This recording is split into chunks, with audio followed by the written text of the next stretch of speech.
Welcome to our channel. Today we how to record Microsoft Teams call step by step clearly. To record a Microsoft Teams call, start by opening the Teams application. Ensure you are signed in to your account.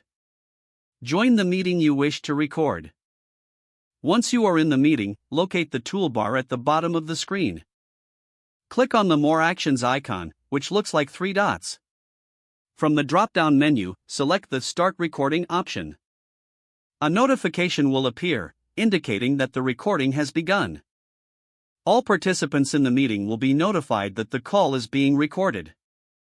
During the meeting, you can pause or stop the recording using the same More Actions menu.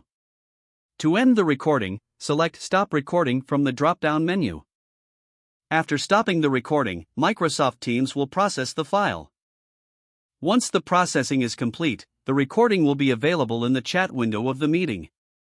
Participants will be able to access and download the recording from that chat.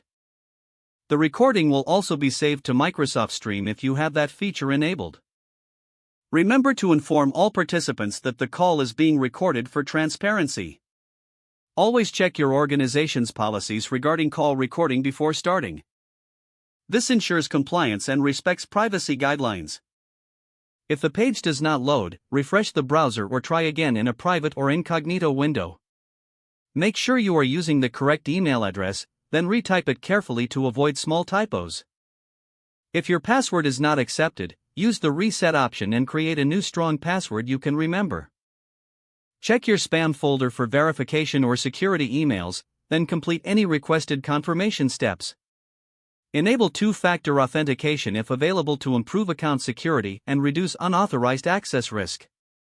After signing in, review your profile details so your contact information and settings are accurate and current. If you see an error message, note it down and try again after restarting your device and internet connection. Log out when you finish, especially on shared devices, to keep your account and payment information secure.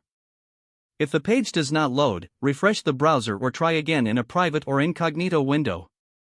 Make sure you are using the correct email address, then retype it carefully to avoid small typos. If your password is not accepted, use the reset option and create a new strong password you can remember. Don't forget to like this video and subscribe to our channel for more step-by-step tech guides.